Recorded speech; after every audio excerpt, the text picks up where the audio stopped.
Up first, what's up first? Vladimir Lenin. Oh, wow, we're doing this all over again. Okay. Hey everyone, this is your favorite history teacher back again with a fun fact. Vladimir Lenin died almost 100 years ago.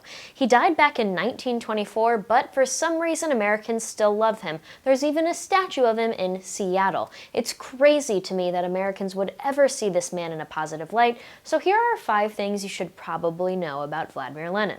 Number 1, Lenin was a dangerous, radical troublemaker from the start. He was expelled from university after participating in radical activism, and then he was even expelled from the country, spending over a decade in exile before returning to Russia to build his power with the Bolsheviks and take over a distracted and chaotic Russia. Number 2, Lenin was kind of like a Bernie Sanders in the sense that he really wanted to be known as like a working class hero, a man of the people, but just like how Bernie Sanders is a millionaire with 3 houses, Vladimir Lenin was a very well-to-do man from a well-to-do and educated family, and he had so many more opportunities at the time than the average Russian.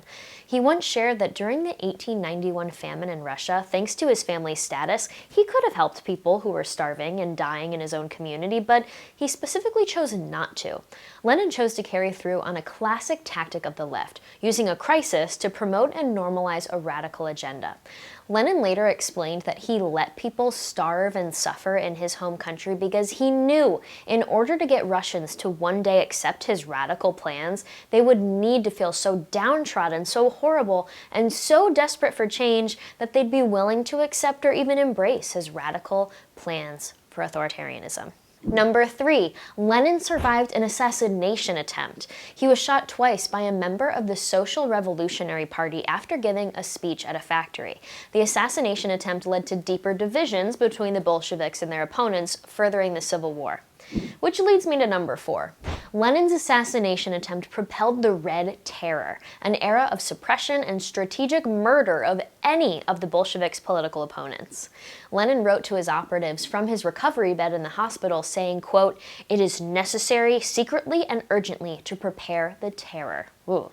In the classic Marxist style of pitting the working class against the rich people by using fluffy, for the people, for the workers messaging, the Red Terror went after, quote, class enemies. So that means the Red Terror both violently killed all political opponents of the Bolsheviks and, oddly enough, re-established the Bolsheviks as the protectors and heroes of the working class. The leader of the Bolshevik secret police said, quote, "We are not waging war against individual persons, we are exterminating the bourgeoisie as a class." How nice. Now, since you really can't trust the numbers from communist regimes, China's COVID numbers, it's hard to tell how many people were actually killed in the Red Terror, but sources say it's at least 1.3 million. Number 5, there was a little trouble in communist paradise, okay? Before his death, Lenin gave a strong warning against the one and only Joseph Stalin. Stalin was a member of Lenin's inner circle, and Lenin made him the secretary of the Communist Party 2 years before he died. But he started to immediately regret that decision. A year before dying, Lenin wrote a letter calling Stalin rude and intolerable in his position.